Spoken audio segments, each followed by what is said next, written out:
প্রিয় দর্শক, স্বাগত জানাচ্ছি আগামীর বাংলাদেশ অনুষ্ঠানে। আশা করি আপনারা ভালো আছেন, সুস্থ আছেন।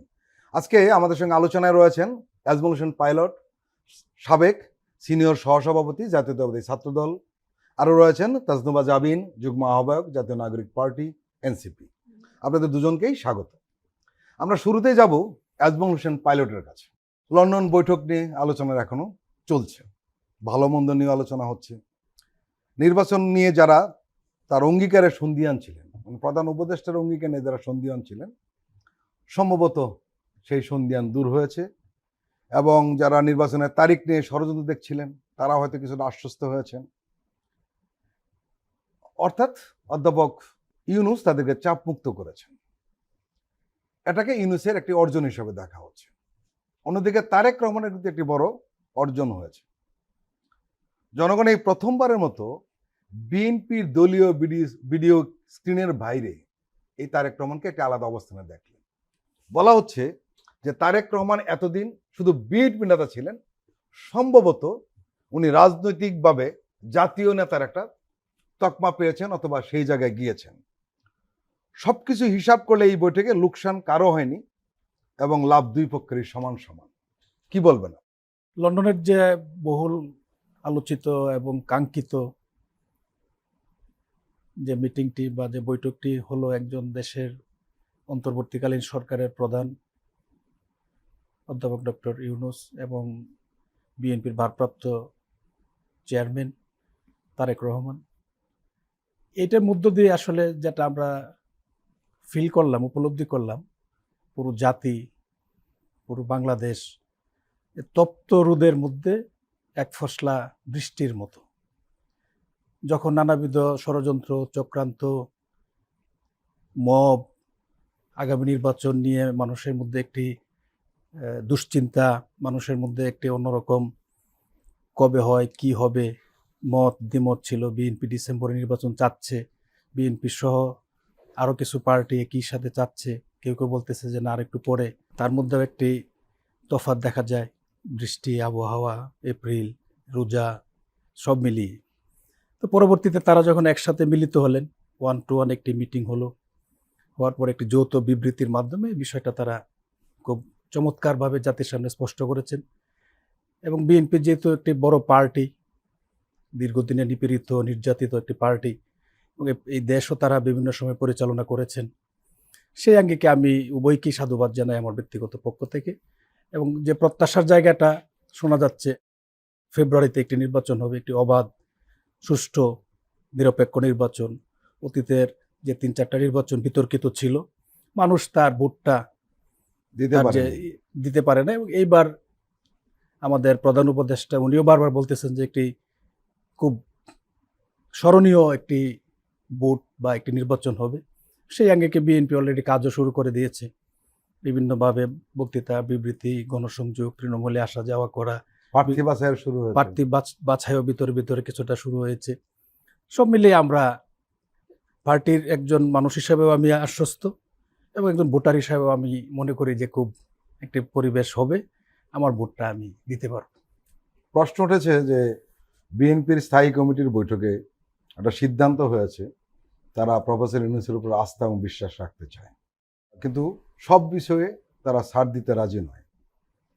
এবং আপনি নিশ্চয়ই দেখেছেন যে কিছু রাজনৈতিক নেতা আপনাদের যারা যুদ্ধংদেহী মানসিকতা পোষণ করছিল, তাদের কথাও সুরটা পাল্টে গেছে, তাই তো? হ্যাঁ, এটা তো খুবই একটা, ধরেন, আলোচনার মাধ্যমে, ডায়লগের মাধ্যমে যখন একটা বিষয়ে আপনি সমাধানের দিকে যাবেন, এর চেয়ে তো বড় রাজনীতি হয় না। রাইট। রাজনীতি তো সবসময় আন্দোলন, হরতাল, অবরোধ, জ্বালাও পোড়াও, এটার জন্য না। আমি বসার মাধ্যমে একটা মেসেজ জাতির কাছে উপস্থাপিত হয়েছে উভয় পক্ষ থেকে। আমরা কিন্তু বিএনপি প্রথম দিন থেকেই কিন্তু ইউনূস সরকারকে সহযোগিতা করবে, এটা বারবার বড় বড় লক্ষাধিক নেতাকর্মী এই ঢাকা শহরে নিয়ে আসার পরেও কিন্তু বলা হয়েছে, আশ্বস্ত করা হয়েছে যে এই সরকারকে, আমাদের ভারপ্রাপ্ত চেয়ারম্যান বারবার কিন্তু বলছেন যে এই সরকারকে ব্যর্থ হতে দেওয়া যাবে না। এবং সেই আঙ্গিকেই কিন্তু আমরা কাজ করে যাচ্ছি। যে জায়গায় কনফ্লিক্টটা ছিল ডিসেম্বর, এপ্রিল, এখন একটা আপনিও স্যাক্রিফাইস করলেন, আমিও করলাম, এক ধরনের রুটম্যাপই বলা যায় এটা। এবং আমরা আরেকটু আশ্বস্ত হতে পারি যদি নির্বাচন কমিশনের মাধ্যমে টোটাল একটা রুটম্যাপ ইতিমধ্যে দিয়ে দেওয়া হয় আর কি। তারপরে আর বাকি যে দলগুলোর কথা আপনি বললেন, তারাও এই দেশের অংশীজন, তারাও জুলাই আন্দোলনের সাথে সম্পৃক্ত ছিলেন, তাদেরও কথা শুনতে হবে। পর্যায়ক্রমে তাদের সাথে যদি সরকার সময় এবং সুবিধা মতো সময়ে বসে, তাদের কি দাবি দেওয়া, তাদের কি চাহিদা, তারাও এই সময়টাকে কি প্রায়োরিটি দিয়ে নির্বাচনটা করতে চান নাকি একটু আগে একটু পিছিয়ে করতে চান, সেটাও সরকার শুনুক। এ ব্যাপারে তো আমাদের কোনো আপত্তি নেই। তাজনুবা জাবিন, লন্ডন বৈঠকের পর জাতীয় ঐক্যমত্য কমিশনের প্রথম বৈঠকটি হলো মঙ্গলবার, এবং আমরা দেখলাম সেখানে জামাত ইসলামী অংশ নেয়নি, আর সবে অংশ নিয়েছিল। পরবর্তী সময় আমরা আরো জানতে পারলাম যে জামাত ইসলামী একটা প্রতীকী একটা প্রতিবাদ হিসাবে তারা যায়নি, আবার বুধবার তারা অংশ নিয়েছে। এবং জামাত ইসলামের নায়েবে আমির সৈয়দ আব্দুল্লাহ মোহাম্মদ তাহের, বিএনপি স্থায়ী কমিটির সদস্য সালাউদ্দিন আহমদ এবং এনসিপির আহ্বায়ক নাহিদ ইসলাম বুধবার নিজ নিজ দলের নেতৃত্ব দিয়েছেন এই আলোচনা অনুষ্ঠানে। আরেকটা জিনিসটা এখানে লক্ষণীয়, বুধবার বৈঠক শুরুর আগে তোলা একটা ছবি সবার দৃষ্টি আকর্ষণ করেছে। আমরা দেখলাম এই তিন নেতা একসঙ্গে হাতে হাত রেখে হাস্যোজ্জ্বলভাবে কথা বলছেন। এটা কি লন্ডন বৈঠকের প্রভাব? লন্ডন বৈঠকটা আসলে যদিও বিবৃতিটা যৌথ বলা হয়, এটা আসলে এটা একটা দ্বিপাক্ষিক বলেই আমরা মনে করি। একটা ছিল অন্তর্বর্তী সরকার, আরেক ছিল বিএনপির। সো এখানে আসলে যৌথ না, এটা দ্বিপাক্ষিক একটা বিবৃতি বলা যায়।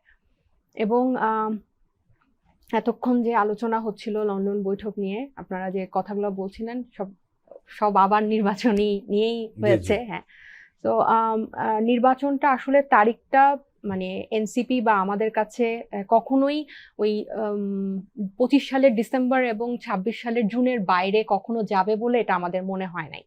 তো বিএনপিকে এটা আসলে আস্থায় নেওয়ার একটা বিষয় ছিল। তো যাই হোক, যেভাবেই হোক তারা এখন আশ্বস্ত। আমি এই কারণে বলছি, মঙ্গলবার যখন জাতীয় ঐক্যমত্য কমিশনের সাথে দ্বিতীয় দফায় বৈঠকটা শুরু হয়, যখন প্রত্যেকটা বিরতির পরে, মধ্যাহ্নভোজের বিরতির আগে পরে যখন ওনারা প্রেস ব্রিফিং করছিলেন এবং সহসভাপতি জাতীয় ঐক্যমত্য কমিশনের সহসভাপতি আলী রিয়াজ স্যার, হ্যাঁ, অধ্যাপক আলী রিয়াজ স্যার বলছিলেন যে আলোচনায় কিন্তু ইতিবাচক অগ্রগতি আছে। এবং আমি নিজেও কিন্তু আমার একটা ব্যক্তিগত অবজারভেশন যে কথাবার্তায় বা সবার মধ্যে এক ধরনের সমঝোতার একটা টোন ছিল। কারণ আপনি দেখেন 70 আর্টিকেলের ব্যাপারে মঙ্গলবার যেটা নিয়ে আলোচনা হয়েছে, 70 অনুচ্ছেদ, তারপর উচ্চকক্ষের ব্যাপারে প্রধান বিচারপতি, আমরা সেই বিষয় সম্পর্কে আবার আলাদাভাবে আসব।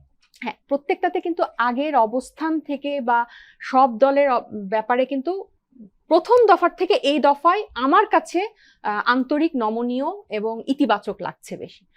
তো এখন যেহেতু অন্তর্বর্তী সরকারটা আমাদের সবার সরকার এবং অন্তর্বর্তী সরকারের এই গণ অভ্যুত্থানের ম্যান্ডেট নিয়ে দায়িত্বপ্রাপ্ত হয়েছেন এবং তাদের অন্যতম মানে এজেন্ডা হচ্ছে এই একটা মৌলিক সংস্কারের পরে নির্বাচনটা দিয়ে ক্ষমতাটা শান্তিপূর্ণভাবে হস্তান্তর করা। এবং এই গণ অভ্যুত্থানটাও কিন্তু শুধুমাত্র এই নির্বাচনটা মানে পূর্বের ব্যবস্থা, স্বৈরতান্ত্রিক ব্যবস্থা বহাল রেখে নির্বাচনের জন্য হয় না। এটা কেউ মানে না, বাট এটাই হচ্ছে বাস্তবতা। কিন্তু শুধুমাত্র নির্বাচন ব্যবস্থা কেন্দ্রিক যখন দ্বিপাক্ষিক আলোচনাটা হয়ে গিয়েছিল, তখন ওই লন্ডন বৈঠক নিয়ে কিন্তু অনেক সমালোচনা হয়। কারণ গণ অভ্যুত্থানের আকাঙ্ক্ষা বা গণ অভ্যুত্থানের প্রতিফলন ওই বিবৃতিতে আমরা স্পষ্ট দেখতাম। যদি জুলাই ঘোষণাপত্র নিয়ে একটা সুস্পষ্ট মন্তব্য থাকতো, একটা তারিখ থাকতো, একটা মাস থাকতো, একটা সপ্তাহের ডেট থাকতো, বা জুলাই সনদ, এই সংস্কারগুলোর থাকতো। ব্যাপারটা অনেকটা এরকম হয়ে গেছে যে নির্বাচনটা নিয়ে নেগোসিয়েশনের জন্যই এই সংবাদ সম্মেলনে কিন্তু বিএনপি নেতা আমির খসরু মাহমুদ এই কথা বলেছেন যে এগুলো হবে।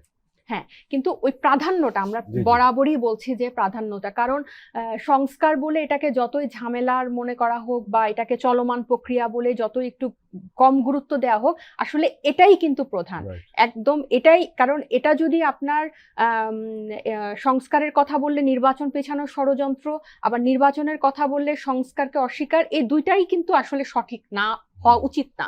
কারণ দুই পক্ষেরই নির্বাচনের টাইমে হবে। আমরা শুধু চাই যে বিগত সময়গুলোতে যেই সংস্কারগুলো বারবার ব্যর্থ হয়েছে এবং যার কারণে গণ অভ্যুত্থানের এবং রক্তপাত ঘটার যে পথটা খোলা, এই পথটা যাতে বন্ধ হয়।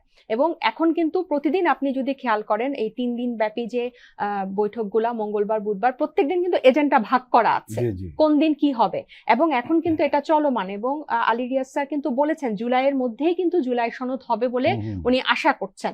তাহলে কিন্তু এই যে আমরা এই পজিটিভ জিনিসগুলা দেখছি, এইটার ভিত্তিতেই এবার জুলাই সনদটা হয়ে নির্বাচনটা হোক। এবং নির্বাচনের তারিখ নিয়ে, সময় নিয়ে, মাস নিয়ে এনসিপির কিন্তু কখনোই কোনো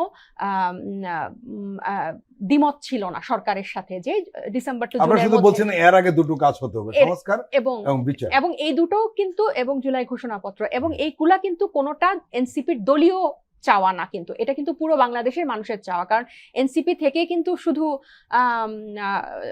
গণ অভ্যুত্থানে অংশ নেয় নাই, ভাইদের কথাও কিন্তু জুলাই ঘোষণাপত্রে আমাদের সবার যারা আমরা বিভিন্ন ঘোষণাপত্রে ইনক্লুড থাকবে। এবং সংস্কারটাও শুধু যে এনসিপির ফেভারে যাবে তা না, সব দলের জন্য সমান গণতান্ত্রিক রাষ্ট্রের জন্য সংস্কার, হ্যাঁ সংস্কার হবে, এটাই। তাহলে এগুলোর ভিত্তিতে কিন্তু নির্বাচনটা এবার আসুক, এটাই হচ্ছে এনসিপির চাওয়া। কিন্তু যেহেতু বৈঠকে আমাদের কাছে মনে হয়েছে যে নির্বাচনের তারিখটাই একটু বেশি গুরুত্ব পেয়েছে। অ্যাজমোলেশন পাইলট, আমরা এতক্ষণ তাজদুমা জামিনের কথা শুনছিলাম এবং উনি বলছিলেন যে মঙ্গলবার এবং বুধবার বৈঠকে সংস্কারের ব্যাপারে আপনাদের দলে ভূমিকা অনেকটা ইতিবাচক এবং একই সঙ্গে নমনীয়, এবং আমরা আর প্রতিফলন দেখছি যে কয়েকটি বিষয় ইতিমধ্যে অনেকটা ঐক্যমত হয়েছে। এগুলো হলো অর্থ বিল ও আস্থা ভোট ছাড়া সংসদে স্থানে স্বাধীন এমপিরা এখন 70 অনুচ্ছেদ শুধু এই দুটো ব্যাপারে কার্যকর থাকবে, আর বাকি ব্যাপারে তারা স্বাধীনভাবে মতামত দিতে পারবে। তারপর বিরোধী দলগুলো যে কটি আসন পাবে সে অনুপাতে সংসদীয় কমিটির সভাপতি পদ পাবে। তারপর প্রধান বিচারপতি নিয়োগের ক্ষেত্রে বিদ্যমান ব্যবস্থার পরিবর্তন হবে, অর্থাৎ বিরোধী দলগুলো সংসদে যে কটি আসন পাবে সেই অনুপাতে যদি সংসদীয় কমিটির সভাপতি হয় তাহলে কিন্তু একটা আলাদা চেহারা দাঁড়াবে সংসদের, নিঃসন্দেহে একটা অ্যাপিয়ারেন্সটা একটা বড় ধরনের। কারণ আমরা জানেন সংসদীয় কমিটির যিনি সভাপতি থাকেন মানে পদমর্যাদা হলো প্রতিমন্ত্রীর পদমর্যাদা। অর্থাৎ বিরোধী দলগুলো এখন আশাবাদী হতে পারে যে যারা বিরোধী দল থাকবে পার্লামেন্টে, এর মানে হলো সংস্কারের গতিটা বোধহয় লন্ডন বৈঠকের পরে একটু দ্রুত হচ্ছে। এবং আমরা কি এখন আশাবাদ প্রকাশ করতে পারি? আমি তো নিঃসন্দেহে আশাবাদী, ওনার সাথে আমার কোনো বিষয়ে দ্বিমত নেই। জুলাই যে সনদ সেটা কিন্তু জুলাই হবে, আলী রিয়াজ স্যার যেভাবে বলছেন, এবং আমরাও যে গতিতে অগ্রসর হচ্ছে আমরা আশাবাদী। আর সংস্কার নির্বাচন এখানে ওনাদের সাথে এটাও হয়তো মানে এক ধরনের কথার মারপ্যাচের কারণে দূরত্ব মনে হয়, আসলে এটাও একটা চলমান প্রক্রিয়া, নির্বাচনও চলমান প্রক্রিয়া। আপনি কিন্তু 5 ইয়ার্স আফটার নির্বাচন দিতে হয় এই দেশে। এটা রেল লাইনের দুইটা লাইনের মতো, সংস্কারও চলবে, নির্বাচনও চলবে। নির্বাচনেরও তো একটা সময় সাপেক্ষ ব্যাপার, প্রস্তুতির ব্যাপার থাকে, আর একটা নির্বাচিত সরকার আর একটা আপনার অন্তর্বর্তীকালীন সরকার, এখানেও ম্যান্ডেটেরও কিছু বিষয় থাকে। বুধবার যে মিটিংটা হলো এখানে আমরা যেটা দেখলাম আর কি, একদম খুব খোলামেলা, খুব আন্তরিকতার সহিত তারা কথা বলতেছেন, একজন আবার গায়ে এক ধরনের কোলাকুলির মতো, মানে এই যে পরিবেশটা ফরিদ ভাই, এটা কিন্তু অন্য সময় বিরোধী দলের সাথে সরকারি দল বা অন্য কোনো পার্টির সাথে এতটা সৌহার্দ্যপূর্ণ আমরা দেখি নাই। একটা জায়গাতে আমরা অতীতে দেখতাম যে সশস্ত্র বাহিনীর যে প্রোগ্রামটা হতো এখানে সবাই যেত, এখানে এছাড়া কিন্তু আপনি একই স্ক্রিনে এর বাইরে সরকারি দল, বিরোধী দল বা অন্যান্য যারা কমই দেখা যেত, খুব কমই, এবং এমনও দেখা গেছে যে কথাও বলে নেই, এটাও কিন্তু ছিল। আজকের যে বাস্তবতায় আমরা যে একসাথে বসতেছি, কথা বলতেছি, এটাও কিন্তু জুলাইয়ের পরে বা জুলাই আন্দোলন, জুলাই অভ্যুত্থানের একটা পরিবর্তন, এটাও সংস্কার, এটাও এক ধরনের সংস্কার, রাইট, এক্স্যাক্টলি। যেভাবে বলি আমরা কিন্তু একটা বিতর্কের মাধ্যমে আছি, আমরা একটা ডায়লগের মাধ্যমে আছি, ডিবেটের মাধ্যমে আছি, আমরা কিন্তু এটা রাজপথে নিয়ে যাচ্ছি না। হুটহাট হরতাল দিয়ে দেওয়া, হুটহাট অবরোধে চলে যাওয়া, হুটহাট আপনি জ্বালাও পোড়ানোর দিকে, এটা কিন্তু নাই। এই জায়গাটাই আমরা কন্টিনিউ করতে চাই। আর স্পেসিফিকলি যে সংস্কারগুলা হওয়া উচিত, যেগুলো আপনি বললেন ৭০ অনুচ্ছেদের যে বিষয়গুলো বললেন, প্রধান বিচারপতি নিয়োগের যে বিষয়গুলো বললেন, এগুলা সময়ের সাথে তাল মিলিয়ে চেঞ্জ করতে হবে। এগুলা কিছু কিছু বিষয় সত্যিকার অর্থে সাংঘর্ষিক। একটা রাষ্ট্র পরিচালনার ক্ষেত্রে, একটি সংসদ পরিচালনার ক্ষেত্রে এই সংঘর্ষ নিয়ে তো আপনি একটা জাতিকে রান করাতে পারবেন না, পসিবল না। যদি আগে এই প্রশ্নগুলো উত্থাপন করা হয় নাই, বিভিন্ন কারণেই হয় নাই। এখন আমরাও যেমন বলছি, আমাদের 31 দফাতে আছে, তাসনুভা এটা নিশ্চয়ই জানেন, রাষ্ট্রপতি প্রধানমন্ত্রীর যে একটা ভারসাম্য নিয়ে আসা, আমাদেরও কিন্তু ৭০ অনুচ্ছেদ নিয়েও কিন্তু 31 দফাতে কথা বলা আছে। আমাদের উচ্চ কক্ষ নিম্ন কক্ষের ব্যাপারে আমরা একটা বিষয় চেঞ্জ নিয়ে আসতে চাই। এগুলো কিন্তু অতীতের কেউ কখনোই চিন্তা ভাবনাগুলো করে নেই। এখন যেদিকে আমরা যাচ্ছি, এই প্রজন্মের একজন মানুষ হিসাবে বা জুলাই গণ অভ্যুত্থানের পরবর্তী জেনারেশন হিসাবে আমরাও চাই পলিটিক্সের জায়গাতে আসুক ভাই। প্রিয় দর্শক, আমরা এখন একটি বিরতি নিচ্ছি, আপনারা আমাদের সঙ্গেই থাকুন।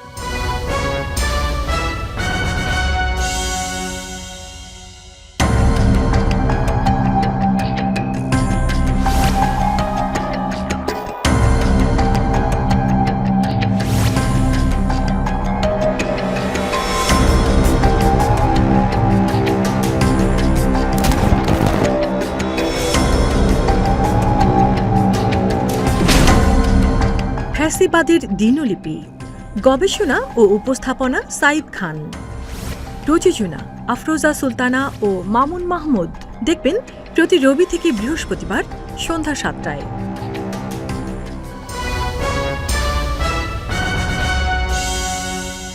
আবারও স্বাগত জানাচ্ছি আগামীর বাংলাদেশ অনুষ্ঠানে। আজকে আমাদের সঙ্গে আলোচনায় রয়েছেন তাজদুবা জাবিন, যুগ্ম আহ্বায়ক জাতীয় নাগরিক পার্টি, রয়েছেন আজমল হোসেন পাইলট, সাবেক সিনিয়র সহসভাপতি জাতীয়তাবাদী ছাত্রদল।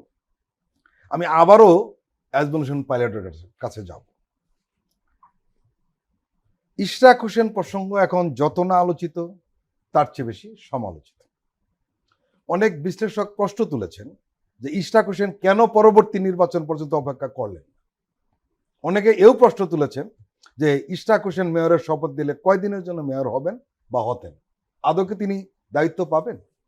এক হিসাবে বলা হয়েছে 2020 সালের ফেব্রুয়ারিতে হয়েছিল নির্বাচন, এবং ওই নির্বাচনের মেয়রের মেয়াদ এবছরের 15 মে শেষ হয়ে গিয়েছে। যদি তাই হয়, তাহলে কেন তিনি মেয়র পদে যেতে চান? নির্বাচন কমিশন বলে দেওয়ার পরেও আপনি শপথটা কেন পড়ালেন না সরকারি থেকে? এই প্রশ্নের উত্তর কে দিবে? অবৈধ নির্বাচনের বৈধ, এটা তো আপনি 1 মাসের মধ্যে তো উনি এটা না, আমি আপনাকে একটা প্রশ্ন করি, আপনি প্রক্রিয়াটা নিশ্চয়ই জানেন। প্রক্রিয়াটার মধ্যে তাকে বলা হয়েছে। এই প্রক্রিয়া বিএনপি গেল কেন? প্রক্রিয়া কেন গেল? আপনার তাহলে চিটাগাংটা কেন দিল? কোনটা? চিটাগাংটা, চিটাগাং তাকে বলা হয়েছিল ভাই। এখন বিষয়টা হলো, যদি আপনি দায়িত্বশীল জায়গাতে থেকে আপনি যদি একটা সঠিক সত্য আইনগত একটা বিষয়কে যদি আপনি স্টাবলিশ করতে না দেন, তো সেই ক্ষেত্রে আপনি কি করবেন? মেয়াদই তো শেষ হয়ে গেছে। মেয়াদ শেষ হোক, একদিন থাকুক, 1 ঘন্টা থাকুক, আপনি কি আইনের শাসনটা প্রতিষ্ঠা করবেন না? আপনি কি মনে করেন এতে ইশরাক হোসেন এবং বিএনপি লাভ হচ্ছে? সেটা ভিন্ন কথা। না না না না, এই জায়গায় আসেন, আপনি লাভ হচ্ছে। অবশ্যই লাভ হচ্ছে। আমি যদি আমার আইনগত যে বিষয়টা, এটা যদি আমি প্রতিষ্ঠিত করতে না পারি, তাহলে আমি পলিটিক্স কেন করব? এই মানুষগুলো তাকে ভোট দিয়েছিল, এই মানুষগুলো তার ডাকে সাড়া দিচ্ছে। 5 আগস্টের আগে কি আর্জি ছিল জানেন আপনি? 5 আগস্টের পরে যদি আপনি যেতে চান, তাহলে অনেক বিষয় আসে। কিন্তু 5 আগস্টের আগে এই নির্বাচনটি সম্পর্কে যে মামলা করা হয়েছিল, সেখানে কি বলা হয়েছিল? বলেন নির্বাচনটি বাতিল করতে হবে। তারপরে এটা আগাইলো কিভাবে? 5 আগস্টের পরে এখন কিভাবে আগালো? তাহলে নির্বাচন কমিশন কেন বললো? তারপর আদালতের রায় কেন দিল? এই ভূমিকাকে, এই প্রশ্নটা যদি আমরা করি, অলরেডি কিন্তু ভর্ৎসনা করেছে। না, ভর্ৎসনা যদি আপনি একটা রায় দিলেন, ভর্ৎসনা করলেন, আপনাকে তো আমি আশ্বস্ত করেছি যে এই রায়ে আপনি শপথ নিতে পারেন। তারপরে সরকারের যে দায়িত্বে আছে, সংশ্লিষ্ট মন্ত্রণালয়ে যিনি আছেন, উনি ওই রায়কে গ্যাজেটের মেয়াদ কিন্তু শেষ 1 মাস থাকে, এটা জানেন তো? হ্যাঁ, 1 মাস থাকে, ঠিক আছে। যেহেতু আমি আপনার বক্তব্য না হয় নিয়ে নিলাম যে সরকার এখানে ব্যর্থ আছে। ব্যর্থতা বলি না, আপনি তো বিষয়টাকে ব্যর্থ নয়, সরকার এখানে সঠিকভাবে হ্যান্ডেলিং করতে পারেনি। এটা হলো বাস্তব অবস্থা। হ্যাঁ, এক্স্যাক্টলি। ওকে, কিন্তু তাই বলে এই ধরনের গায়ের জোরে সব করবেন? এটা গায়ের জোর না, তো এটা জনমতের জোর। জনমত বলবেন না, এটা কারণ আমি আপনাকে বলি আজমল হোসেন পাইলট, আপনি রাজনীতি করা লোক, জনমত শব্দটা একটু কম ব্যবহার করবেন দয়া করে। কারণ হলো ওয়ান ম্যান পার্টির যখন একজন লিডার, মানে দলের চেয়ে লিডার বড়, তারাও যখন বক্তৃতা করে তখন কি বলে জানেন তো, বললো, জনগণ আমার কিন্তু সঙ্গে আছে। হ্যাঁ, সে তো আর একটা দেখাইতে পারবে না, বলতে পারে এটা অদ্ভুত আপনি ব্যাপার। বক্তৃতায় অনেক কিছু জি, জি। বললাম, আর বাস্তবতা তো এক জিনিস না। ইশরাকের জন্য ঢাকাবাসী দাঁড়িয়েছে, জি। ইশরাকের পক্ষে লক্ষ লক্ষ মানুষ কথা বলছে জি। যে একটা শপথ নির্বাচন কমিশন বলার পরেও সরকার কেন তাকে তার জায়গাটা দিল না। হুম। আপনি এটা এস্টাবলিশ করবেন, আপনি এতগুলা মানুষকে কি বুঝ দিবেন? মানুষকে বুঝ কিছু আপনি দিতে হয় না, কেন দিতে মানুষের হবে? বুঝ দিয়ে কি পলিটিক্স হয়? মানুষকে বুঝ দিয়া পলিটিক্স হয় না বলে Politics- হাসিনার এই পরিণতি হয়েছে। পলিটিক্স আমি বলি, এই জন্য politics- হাসিনার এই আপনি পরিণতি। নিজে জানেন যে আমার প্রশ্নটা অন্য জায়গায়। সেটি কি জানেন? আমি একটু বলি। আজমল পাইলট, ইশরাক হোসেন বিএনপির মতো দলের তরুণ নেতাদের মধ্যে সবচেয়ে রাইজিং নিঃসন্দেহে। লিডার, নিঃসন্দেহে। এবং আপনি জানেন তরুণদের মধ্যে বিএনপির পছন্দ খুব কম, ইশরাককে পছন্দ করে এমন লক্ষ লক্ষ তরুণ রয়েছে। সেটা আমি বলি আপনাকে, এবং তার ভবিষ্যতে মেয়র হওয়াটা কোনো ব্যাপারই নয়। না, কোনো বিষয় না। হ্যাঁ, কিন্তু এখন উনি আজকে যে জায়গায় চলে গেলেন, সে তো এবং আমি বলছি আলোচিতের চেয়ে কিন্তু সমালোচনা হচ্ছে বেশি। আমার সত্য, আমার জি। ন্যায় আমি প্রতিষ্ঠা করার জন্য আমি সমালোচিত হব কি হব না এই চিন্তা তো আমি করব না। আচ্ছা, আমার ঠিক তো আছে। সত্য প্রতিষ্ঠা করতে হবে ভাই। জি, আমার তো একটা বিচার প্রতিষ্ঠা করতে হবে, একটা বিচারের রায় প্রতিষ্ঠা করতে হবে। আপনি এটাকে যখন পেঁচ দিবেন তখন আমি আমার শক্তি যে জনমত এটা আমি দেখাবো না, মানুষ যে আমাকে চাচ্ছে এটা তো আমি প্রতিষ্ঠিত করব। কিভাবে করব? আমি তো এখানে লাঠিসোঁটা নিয়ে নামি নাই, আমার সাথে লোকজন আছে, আমার সাথে টোটাল ঢাকাবাসী আছে। এটাকে তো আপনি তোয়াক্কা করতে টোটাল ঢাকাবাসীর 8 দলের লোক নেই। আছে, আপনি বলুন ঢাকাবাসীর অনেকে আছে, এভাবে বলেন। অনেকেই আছে, আরো আছে। জি, সে চাইলে আরো বেশি লোকজন হবে। ওটা না, কিন্তু আপনি বিষয়টা বলেন ভাই, ঢাকাবাসী এখন আছে, যখন আপনার একটা- রাজনীতিতে বলেন না এইভাবে, একটা আমরা একটু বিভ্রান্ত হই যে ঢাকাবাসীর 100% আপনাদের সাথে আছে, এটা তো বা জামাতের সাথে আছে, এখন বা বিষয় এনসিপির হচ্ছে- সাথে আছে। আপনার এনসিপি বলে 18 কোটি তাদের সাথে হ্যাঁ। আছে, বিএনপি বলে 18 কোটি হ্যাঁ। তার সাথে আছে, জামাত জামাতও বলে আশা বলে- করি, তাহলে অবস্থাটা কি এগুলো দাঁড়ালো? এক ধরনের পলিটিক্যাল একটা কথা বাগাড়ম্বর। হয়। এই তো। বাগাড়ম্বর না, এগুলো পলিটিক্যাল সাউন্ড, পলিটিক্যাল বয়ান অনেক সময় মানুষ এখন এই বলে। পয়েন্টটা এখন ইয়াংরা নিতে পারে না, নেয় না। সমস্যা রয়েছে, এটা এখন আর নেয় না। কিন্তু আজকের যে বাস্তবতাটা জি। ভাই, বাস্তবতাটা হইলো আমি যখন পলিটিক্স করব আমার কিন্তু ন্যায় যেটা, সত্য যেটা, জি, জি। এটাকে আমার প্রতিষ্ঠিত করতে হবে। যদি আমি এটা প্রতিষ্ঠিত করতে না পারি, আমার কর্মী বা আমার দল বা আমার ভোটার, আমার সমর্থক, তাদেরকে আমি কি জবাব দিব? ধন্যবাদ যাবেন। আসলে এই লন্ডন বৈঠকের পরে ইশরাকের এই আন্দোলন খানিকটা প্রভাবিত করেছে। আমরা কিন্তু ধরে নিয়েছিলাম, এই অনুষ্ঠানে টক শোতে এটা বলা হয়েছিল লন্ডন বৈঠকের দিন, যে ইশরাকের ইস্যুটা হয়তো সমাধান হয়েছে। একজনে বলছিলেন যে আমরা আশাবাদী, কিন্তু আমরা দেখলাম গত রোববার থেকে আসলে নতুনভাবে শুরু হয়েছে। দলের স্থায়ী কমিটির বৈঠকে এই ইশরাক হোসেন নিয়ে আলোচনা হয়েছে গত সোমবার রাতে। সেখানে তারা বলেছে যে তারা ইশরাককে থামাবে না। এখন এই ইশরাক হোসেনের ঘটনাটি কিন্তু সব জায়গায় আলোচিত হচ্ছে। এর কারণ হলো নগর ভবনে তালা মারা হয়েছে, সেখানে মাননীয় মেয়র ব্যানার টাঙ্গিয়ে প্রোগ্রাম হচ্ছে। প্রশ্নটা হলো যে এই যে মূল গেটে তালা মারা, এভাবে প্রোগ্রাম করা, ভবিষ্যতে এই তালা বিএনপিকে ভোগাবে এমন মন্তব্য করেছেন অনেকে। গোটা বিষয়টাকে আপনি কিভাবে দেখছেন? ওনার এই বিষয়টা তো অনেক দিন ধরেই চলছে। যখন এটা আদালতে ছিল, এই যে আমরা সবাই জানি এটার শুনানি খুব দ্রুততার সাথে গত কয়েক মাসে এগিয়ে আনা হয়েছে, এবং তৃতীয় ব্যক্তিকে দিয়ে আর যে সংশোধন করে মামলাটা চালানো হয়েছে। আমি যদি ভুল না করি, গত সপ্তাহেই আমাদের আইন উপদেষ্টা একটা বক্তব্যে, ইন্টারভিউতে উনি এই ব্যাপারটা নিয়ে আরো পরিষ্কার করেছেন যে এইটা মানে নির্বাচন কমিশনের এটা একটা যে আইন আছে, আইনেই মধ্যে এটা নাই, ধারাতেই নাই যে তৃতীয় পক্ষ এসে এটাতে মানে এটাতে আবেদন করতে পারবে। সো এটাতে আইনগত ত্রুটি ছিল, এটা কিন্তু আমি আইন উপদেষ্টার বরাত দিয়ে বলছি।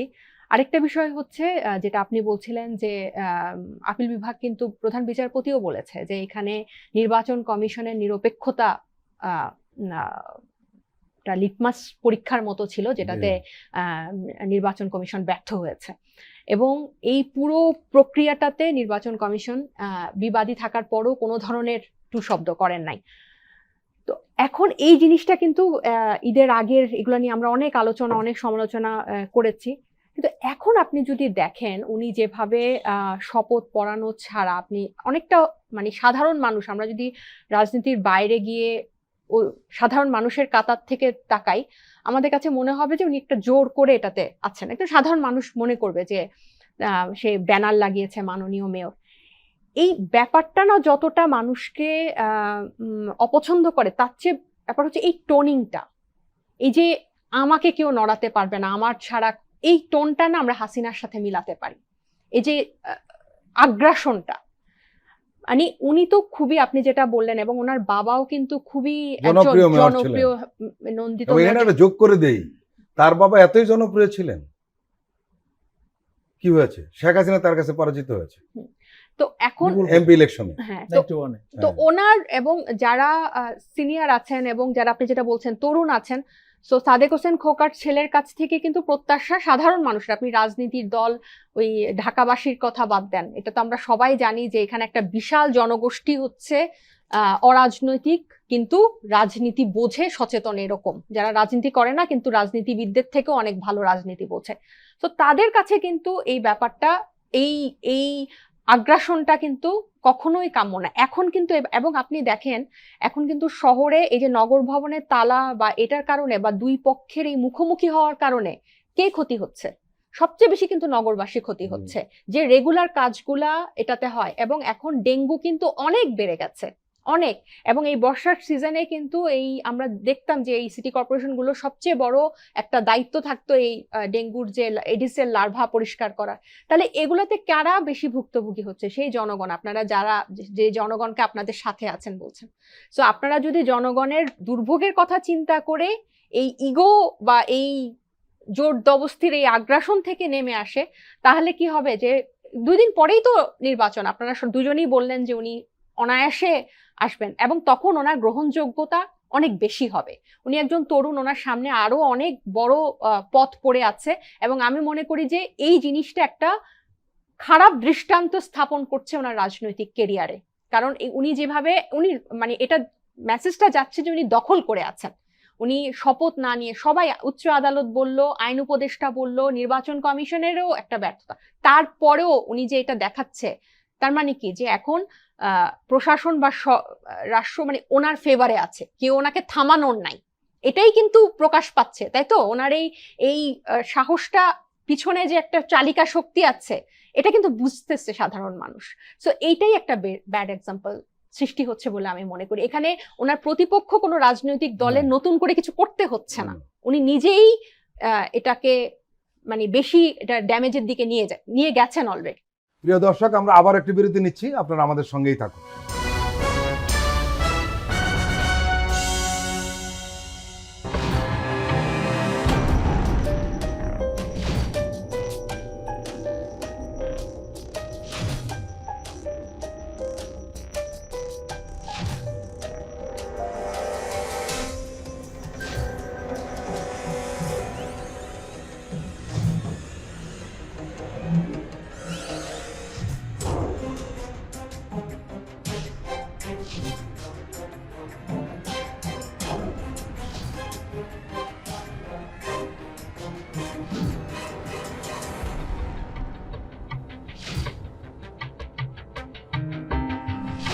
কেমন আছে অর্থনীতি দেখবেন প্রতি সোম ও মঙ্গলবার রাত 10:20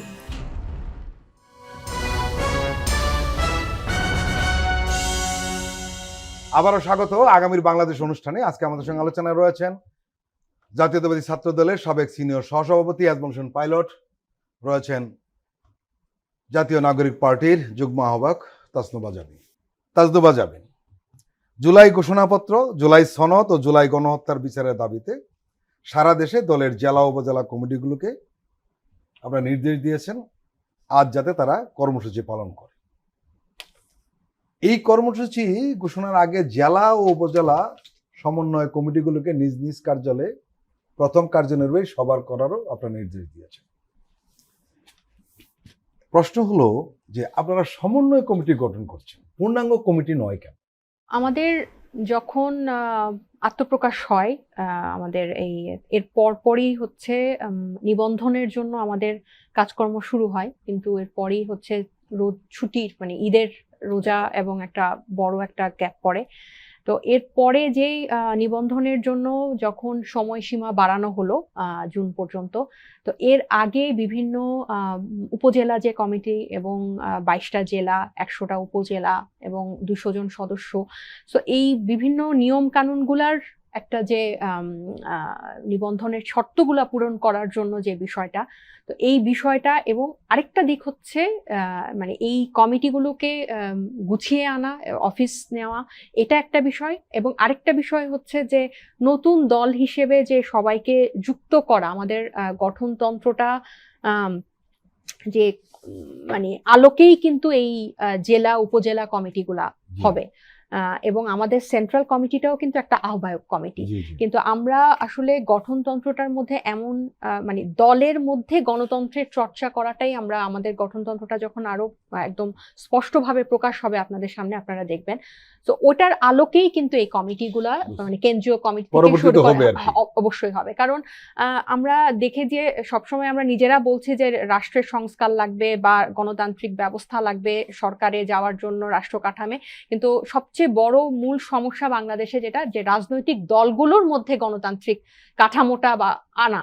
তো আমরা যেহেতু নতুন দল এবং আমরা শুরুতেই এই জিনিসটা এস্টাবলিশ করতে চাই, সো এখন নিবন্ধনের জন্য আমরা সবগুলো কমিটি ওভাবে সাজাচ্ছি, কিন্তু আবার আমাদের সেন্ট্রাল কমিটিটাও ওরকম, কিন্তু পরবর্তীতে আমরা গঠনতন্ত্রের আলোকে কিন্তু এই কমিটিগুলোকে সাজাবো। একটা প্রশ্ন উঠেছে, আপনাদের শুভাকাঙ্ক্ষীরাও কেউ কেউ প্রশ্ন তুলেছেন যে এই যে ছাত্রদের দ্বারা তরুণ দল গঠিত হলো গত 10 মাসে, আসলে 10 মাস আসলে কম হবে, কারণ ফেব্রুয়ারি 28 তারিখ থেকে, এই সময়ের মধ্যে একটা তৃতীয় শক্তি কি হতে পেরেছে এই এনসিপি রাজনীতির ক্ষেত্রে? এনসিপির বয়সকাল খুব ছোট হলেও এনসিপিটা আসছে খুব বড় একটা নজিরবিহীন গণ অভ্যুত্থানের পরে। সো আপনি যদি ইতিহাসের দিকে তাকান, প্রত্যেকটা সময়েই কিন্তু একটা দল বা একটা পক্ষ প্রাসঙ্গিক থাকে। এই 24 জুলাইয়ের গণ অভ্যুত্থানের পরে কিন্তু এই ছাত্র জনতার দল বা তরুণদের দল বা তরুণদের এই পক্ষটাই কিন্তু প্রাসঙ্গিক। তো আপনি যখন পরবর্তী 10 বছর পরে আপনি যখন 24-এর ইতিহাস দেখবেন, আপনি যদি তখন 24 সাল 25 সালকে আপনি বর্ণনা করেন, তখন এনসিপি অবশ্যই একটা উল্লেখযোগ্য ভূমিকা। এবং আমরা যে এখন যে চলমান যে বৈঠকগুলো হয়, বিভিন্ন আলোচনা হয়, জাতীয় ঐক্যমত্যের কথা যখন হয়, তখন নিঃসন্দেহে এনসিপি একটা বড় একটা স্টেক হোল্ডার। কিন্তু এটাও ঠিক, এনসিপিকে কিন্তু এটা প্রমাণ দিতে হবে যে আমরা কিন্তু এই পুরো রাজনীতির, বাংলাদেশের রাজনীতির একটা আলাদা ভরকেন্দ্র হতে চাই, এবং এটার জন্য আমাদেরকে কিন্তু একটা দীর্ঘ পথ পাড়ি দিতে হবে। এবং সবচেয়ে বড় যেটা কথা, গণ অভ্যুত্থানের পরে তৈরি হলো মানুষের আস্থা অর্জন করা, যে পুরনো রাজনৈতিক দলগুলো থেকে আমরা আলাদা, এটা মানুষকে বোঝাতেও কিন্তু আমাদের অনেক চ্যালেঞ্জ আছে এবং অনেক সময় পার হতে হবে। সো এটা আরো সময় বলে দিবে যে আমরা তৃতীয় শক্তি হতে পেরেছি কিনা। কিন্তু যেহেতু গণ অভ্যুত্থানের পরে আমাদের এনসিপি এই ছাত্র জনতার নেতৃত্বে, ছাত্রদের নেতৃত্বে একটা দল গঠিত হয়েছে, আত্মপ্রকাশিত হয়েছে, সো এটা অবশ্যই একটা বড় একটা শক্তি এই মুহূর্তে বাংলাদেশের বর্তমান রাজনৈতিক বাস্তবতায়। অ্যাজমুলেশন পাইলট, এনসিপি নিয়ে সমালোচনা আছে, আলোচনা আছে, কিন্তু প্রাসঙ্গিক নিঃসন্দেহে, এবং তাকে ধরে নেওয়া হয় যে তৃতীয় শক্তি রাজনীতিতে। তার আয়তন কতটুকু ইলেকশনে বোঝা যাবে, কিন্তু এখন মুহূর্তে ধরে নেওয়া হচ্ছে। আমার প্রশ্ন হলো, এই দলটি আক্রমণের শিকার হচ্ছে বড় ধরনের, নানানমুখী আক্রমণ, আমরা অনেক খবর জানি। প্রথম প্রশ্ন হলো যে এই আক্রমণ এই দলটিকে যারা করছে তাদের একটি বড় অংশ আবার প্রফেসর ইউনূসকে আক্রমণ করে। তাহলে কি এটা আমরা বলতে পারি যে ফ্যাসিস্ট বিরোধী শক্তিগুলির মধ্যে যারা সবচেয়ে নির্ভরযোগ্য, যারা আপোষ করবে না বলে ধরে নেওয়া হয়, প্রফেসর ইউনূস এবং এনসিপি, এই কারণে বেশি আক্রমণের শিকার হচ্ছে? একটি প্রশ্ন। আরেকটি প্রশ্ন, যে আপনি লক্ষ্য করবেন বিএনপি এই দলটিকে আক্রমণ করতেই পারে রাজনৈতিক কারণে, নানান কারণে হতে পারে, কিন্তু বিএনপির সুরে সুর মিলে যারা অ্যাটাক করছে এদেরকে বা প্রফেসর ইউনূসকে, এরা কিন্তু কোনো না কোনো ভাবে, এখন ভুল যতই পাল্টাক না কেন, এরা কোনো না কোনো সময় ফেসিস্টদের সহযোগিতা ছিল, নতুন বয়ান তৈরি করেছে। শেষ মুহূর্তেও অবশ্য অনেকে সেখানে শরিক হয়েছে। আপনি রাজনীতিতে পড়াশোনা করেন, আমরা জানি। দলীয় দৃষ্টিকোণ বাইরে থেকে একজন রাজনৈতিক বিশ্লেষক হিসাবে যদি আপনাকে প্রশ্ন করি, আপনি বিষয়টি কিভাবে দেখছেন? এনসিপির জন্য আমাদের দোয়া থাকবে, আমাদের সহযোগিতা থাকবে, আন্তরিকতা থাকবে।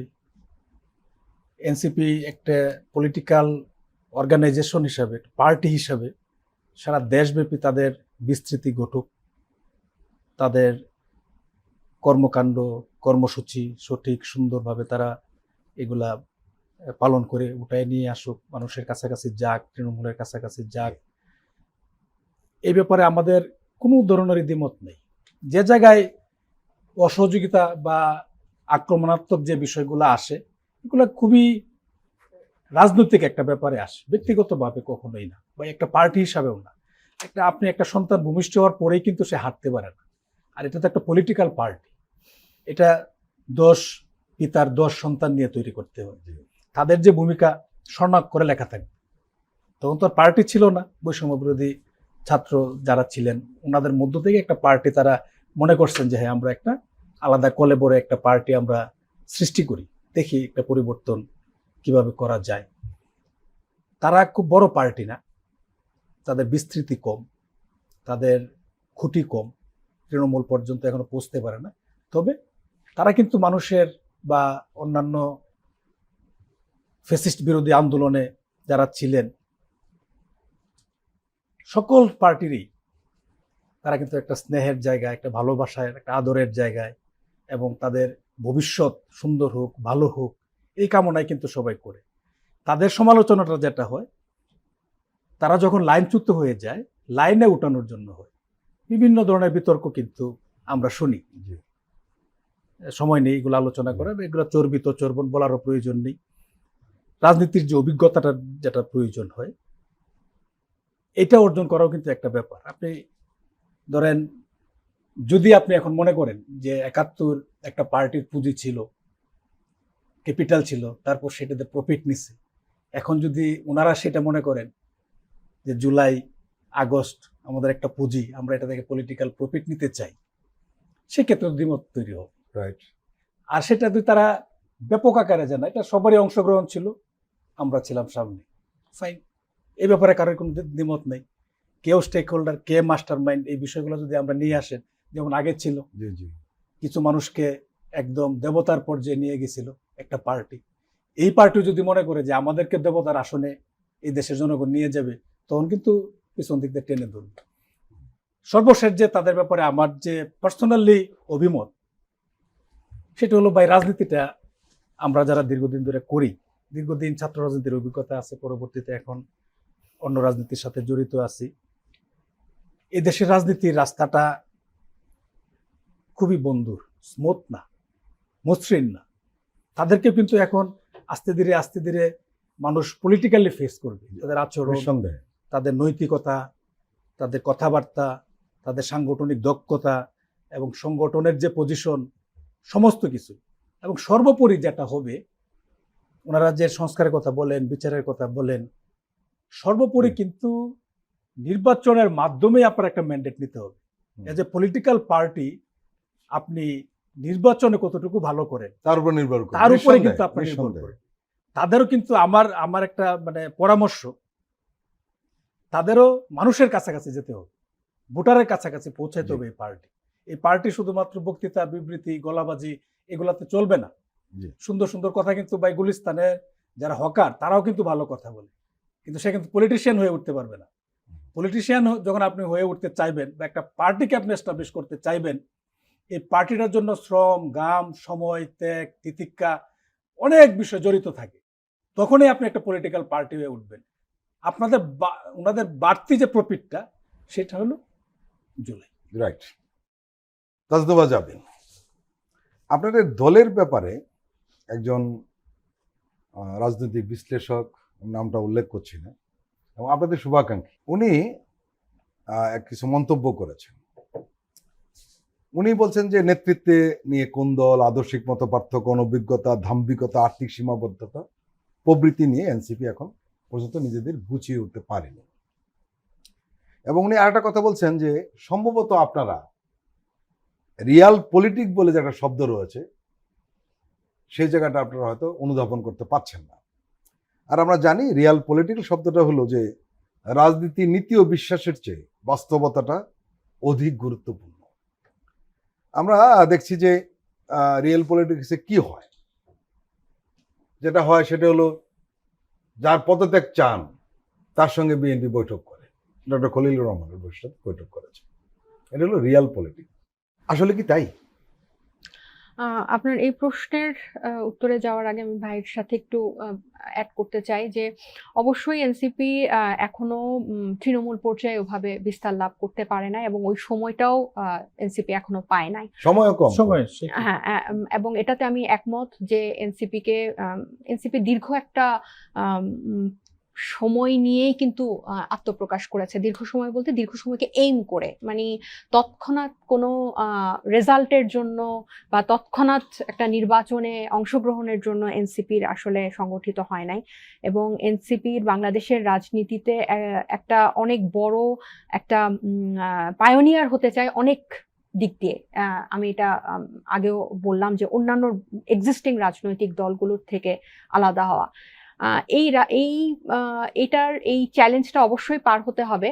কিন্তু আমি হকারের আপনি সুন্দর সুন্দর কথা বলেন বা এই এনসিপির সবার কথা বলেন, আপনি গণ অভ্যুত্থানটাকে কিন্তু এই হকার থেকে শুরু করে একদম সব ধরনের পেশাজীবী মানুষই কিন্তু অংশ নিয়েছিল, শহীদও হয়েছে কিন্তু। হ্যাঁ, সো আসলে এখানে আন্ডারস্টিমেট করার কিন্তু কোনো বিষয় না। এবং জুলাইকে যদি আসলে পুঁজি করা বা জুলাইটাকে এক্সট্রা এভাবে বিবেচনা না করে আমরা কিন্তু সবাইকে নিয়েই কিন্তু দেশটা বা এই সংস্কার বলেন বা নির্বাচন বলেন, নির্বাচনটা ম্যান্ডেট দিবে, কিন্তু আপনি যদি 5টা দশকের দিকে পিছনে তাকান, এই রাজনৈতিক বাস্তবতাকে আপনি বেশি প্রাধান্য দিতে গিয়ে বা আপনি নির্বাচন কেন্দ্রিক রাজনীতি করতে গিয়ে কিন্তু দেশটা ওই স্বৈরতন্ত্র থেকে কিন্তু খুব একটা বেশি কিছু বের হতে পারে। মূলত ক্ষমতা কেন্দ্রিক। এবং আমি এটা বলছি যে আমাদের এই যে সংস্কার প্রস্তাবগুলো যখন আপনার অনুষ্ঠান শুরু হয় আমরা কিন্তু বলছিলাম যে সবাই ইতিবাচক, নমনীয়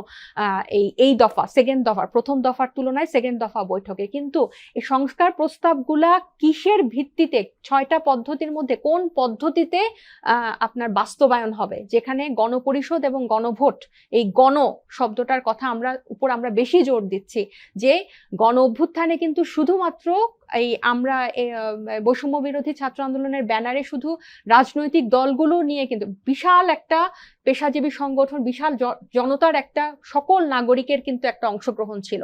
কিন্তু আমরা এই প্রস্তাবটাই আছে যে এখানে এই ঐক্যমত্য কমিশনে কিন্তু এদের মতামতটা আসছে না। তাহলে এদের মতামতটা কিভাবে এই রাষ্ট্র কাঠামোতে যুক্ত করা যায়, সেটা হচ্ছে গণপরিষদের মাধ্যমে অথবা আপনি এই বাস্তবায়নটা গণভোটের মাধ্যমে। যদিও লন্ডনে চ্যাথাম সেশনে প্রধান উপদেষ্টা গণভোটের এটাকে নাকচ করে দিয়েছেন, যেটাকে আমরা খুবই জোরালোভাবে প্রত্যাখ্যান করেছি। কারণ জনমানুষের মতামত অবশ্যই এই গণ অভ্যুত্থান জুলাইয়ের পরে প্রাধান্য পেতে হবে। শুধু রাজনৈতিক দলগুলোর একটা পেজে চলে আসবে বা ঐক্য হয়ে যাবে এবং ওইটাই জনগণের উপর চাপায় দেওয়া না হোক, কারণ তারাই তো জীবন দিচ্ছে। সো এনসিপি এটার পক্ষে সবচেয়ে বেশি, এই গণপরিষদ নির্বাচনের পক্ষে এবং গণভোটের পক্ষে যেই সংস্কার প্রস্তাবগুলো বাস্তবায়ন। সো আমি মনে করি যে হ্যাঁ, এনসিপিকে তৃণমূল পর্যায়ে পৌঁছাতে হবে, অনেক দূর পার হতে হবে, পুরনো রাজনৈতিক সংস্কৃতি যারা অনুসারী আছে তাদের থেকে সরে আসতে হবে এবং দলটাকে একদম নতুন বন্দোবস্ত আমরা যেটা বলি সেই পথে আনতে হবে। এবং সমালোচনাগুলোকেও কিন্তু আমরা খুব পজিটিভলি নেই, কারণ সবাই এখানে তরুণ, অভিজ্ঞদের অবশ্যই এখানে একটা পার্থক্য থাকবেই তাদের সাথে আমাদের অভিজ্ঞতা।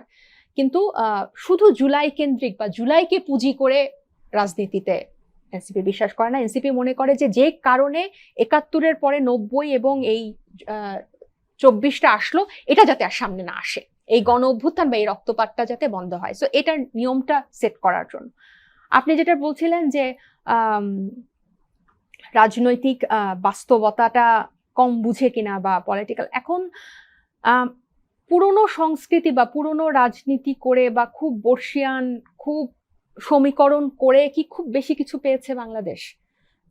পলিটিক্যাল হয়ে, মানে আমি যেটা বলছি যে এই ব্যাপারটা আমরাও খুব শুনি যে you are not enough political, activism থেকে বের হতে হবে। হ্যাঁ, নিঃসন্দেহে পলিটিক্স একটা জিনিস, অ্যাক্টিভিজম একটা জিনিস, দুটার পার্থক্য বুঝতে হবে। কিন্তু এই সমীকরণগুলা মিলায়ে কিন্তু আমার মতে খুব একটা উন্নতি কিন্তু বাংলাদেশের হয় নাই, বরং আমরা অন্যান্য দেশের তুলনায় পিছিয়েছি। সো হ্যাঁ, নিঃসন্দেহে পলিটিক্যাল হতে হবে, এবং রিয়েল পলিটিক্সও যে বিশ্লেষক বলেছেন উনি নিশ্চয়ই এটা বুঝে শুনেই বলেছেন। কিন্তু পাশাপাশি আমি বিশ্বাস করি উনি এটাও বুঝবেন যে এখানে নতুন কিছু এই পুরো ল্যান্ডস্কেপে ইন্ট্রোডিউস করাতে হবে।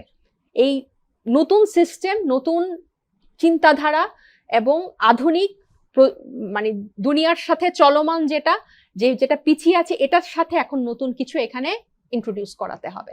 তা না হলে পুরনো এস্টাবলিশমেন্টে তো বেশি দূর আসলো না দেশ। আলটিমেটলি তো ওই দেশটাই তো চিন্তা। আপনি যদি ক্ষমতা কেন্দ্রিক হন তাহলে তো ওই পুরনোটা রেখেই আজকে বিএনপি আসবে, কালকে এনসিপি আসবে, আরেকদিন জামাত আসবে, এভাবে চক্র চলতে থাকবে, দেশ দেশের জায়গায় থাকবে, কয়েক বছর পর পর গণ অভ্যুত্থান হবে। ওইটা তো চাই না। সো হ্যাঁ, এটাও যেরকম সত্য যে রিয়েল পলিটিক্স বুঝতে হবে, প্লাস পুরনো এই রিয়েল পলিটিক্স যারা বোঝে তাদেরও একটা বিশাল পরিবর্তন দরকার। এখানে নতুনেরও মানে ইন্ট্রোডাকশন দরকার। তাজদুবা জাবিন এবং এজমুলশন পাইলট, আপনারা দুজনে আমাদের দীর্ঘ সময় দিলেন, আপনাদেরকে আন্তরিক ধন্যবাদ। প্রিয় দর্শক, আজকের অনুষ্ঠান আমরা এখানে শেষ করছি। আপনারা ভালো থাকবেন, সুস্থ থাকবেন। আল্লাহ হাফেজ।